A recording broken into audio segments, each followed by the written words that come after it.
Early in my career, I found myself in conference rooms with men in suits.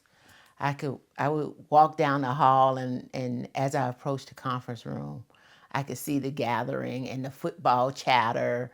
And I walk in the room and kind of, look to my left and it'd be three or four guys sitting over here, and to the other side of the table would be another three or four guys, and maybe on the far end would be one woman. And I would think as I approached the room that they had more in common because they had football talk or sports talk or whatever banter that they had. And this was early in my career, so they had more expertise than I did. I had experience and expertise. I even had credentials. I could feel my hands shake when it was my turn to speak, and sometimes my heart would flutter.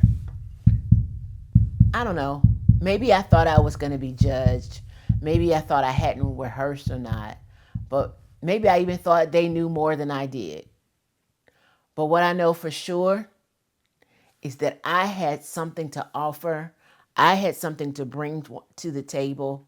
And what I reminded myself is no one is going to believe in me if I don't believe in myself.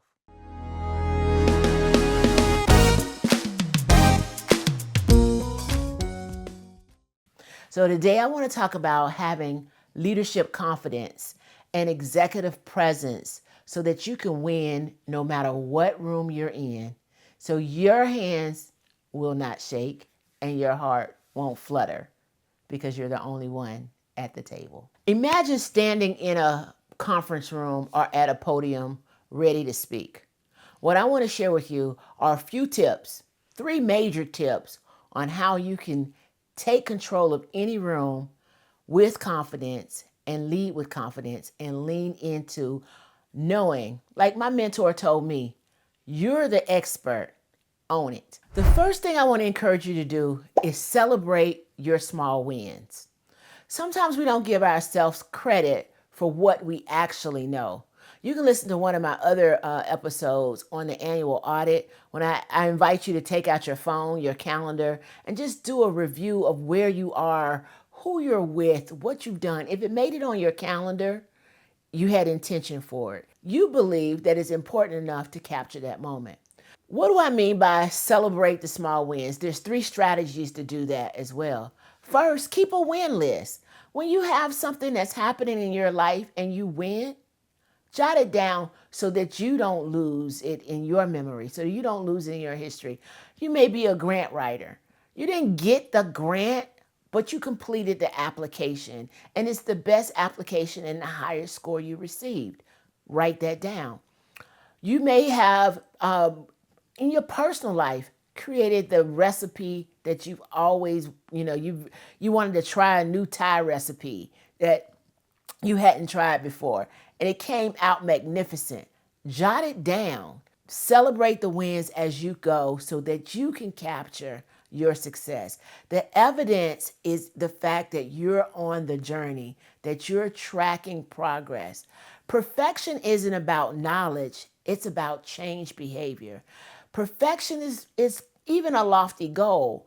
You want to strive for excellence. And how do you gain excellence? By building your muscles in an area, whether it's memory muscle, by being able to be a great grant writer, to be a great YouTuber, to be a friend, to be a great team leader.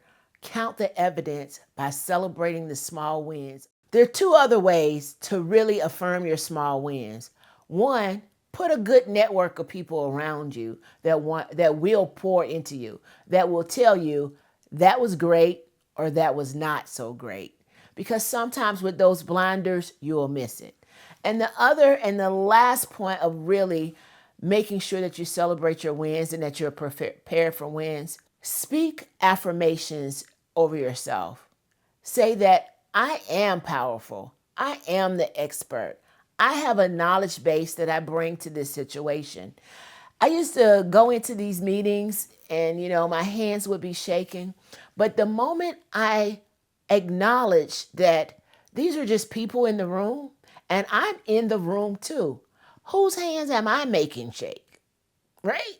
Because I am an expert. I have something to bring. And when I acknowledged that I was a contributor and that God had created me with power, love, and a sound mind, and me coming into this space was so that I could bring what gift, talents, and knowledge that I have, my whole perception changed. My leadership confidence changed. I began to say, I deserve a seat at the table. And I took that seat and I contributed, I grew, and my hands don't shake anymore. The first step is to build your confidence. And you can build your confidence in a number of ways. The second step is really owning your voice. And owning your voice means owning your message and knowing that you are bringing your expertise to the situation. Now, why is this important? It's important because when you speak, you want people to listen. You want people to listen because you have something to share. Learning to own your message requires that you develop your message. And it may be that you need a mentor, a coach, a sponsor that is willing to pour into you to help you see where your areas of expertise are. When you're speaking to an audience, when you're developing your message, it is coming from your area of expertise. You've practiced this, not practiced this like I'm getting ready for the show, but this is your walk in life, right? If you're a teacher, you've been teaching 40 kids, a new group of 40 kids every hour and a half. You know how to manage a classroom. You know how to deliver instruction. So your hands aren't shaking when it comes to the challenge of how do you take a concept and communicate it for someone to understand it. If you can teach it to a 13-year-old, you can teach it to a 30-year-old. You can teach it to a 50-year-old. So that owning your voice and owning your expertise so that your message is clear goes back to step one, building your confidence in what it is that you do and knowing that you do it well. It may be helpful, as I said, to get a mentor, to have outside views. Have you ever heard that saying that you're the average of the 5 people around you? Well, you don't want to be the smartest person in the room all the time because where is there room for you to grow? So get people in your space that helps you grow, that challenges your message and puts new ideas in front of you so that you can continue to develop, which is really step number 3, is learn how to stay relevant. And staying relevant means investing in your growth and development. Listen, with the speed of technology and the hustle and bustle of life, things change rapidly. So to stay cutting edge, to stay informed, you have to commit to continuous education, continuing development. Take a class where you can sharpen your skills. Read a book. Read a book, grab a mentor that may be not present. I love to listen to Mel Robbins' podcast because she brings psychology, she mixes research and life and application. She tells you about her journey. I love to listen to Lisa Nichols as a speaker because she can take a story from her challenges as a young single mother and tell you how she was motivated to build an empire that her son would not go through the challenges that she went through. I love to listen to Iyanla Vanzant because she is the coach extraordinaire. So these are mentors, women that I may or may not meet in my life, but these are mentors that I can aspire to, right?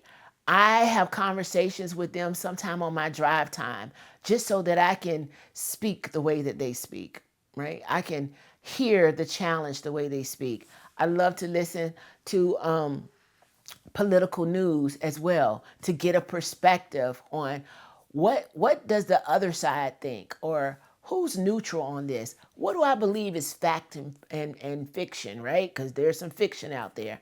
But that makes me determine what's my position. That means that I own my voice. That means that when I speak, when I come into that conference room and those men are sitting around the table, I have a perspective that I can bring. I'm standing on business, as the kids say, as everybody says these days. I'm standing on business because I understand what facts have I've gathered and what comes into this conversation. Stay in the learning mode. Stay in a learning mode so that you speak from new places, that you can gather new perspectives, and then stretch yourself to change, right? When you realize that you are no longer the only one at the table, that you're no longer the one that somebody opened the door for, but now you have the opportunity to open the door for others. Stand in that leadership. It goes back to um, keeping a record of the wins, right? When you keep a record of the wins, the benefit of that is now you have a diary, now you have a scorecard, you have evidence of your contribution. And when you can speak from contribution, you will overcome imposter syndrome, because that's really what you're dealing with. You're dealing with imposter syndrome. And imposter syndrome really means that you do have a track record, you have a resume, but for some reason, you're not giving yourself credit. Give yourself credit for being the expert that you are. And the tips that I'm sharing with you is to build your own confidence, to own your voice, and to make sure that you stay relevant by continuing to learn, continuing to evolve. And when you get to the space that you're supposed to be in, own it. You're there. You are the expert. Many women struggle with imposter syndrome in leadership. But remember this: God has not given us a spirit of fear, but one of power, love, and a sound mind. You know what you know. It's already ingrained in you. You have everything that you need. So if I can say to you today, release the fear and go and be powerful. As always, thanks so much for joining me on this conversation. And remember, stay blessed to be a blessing.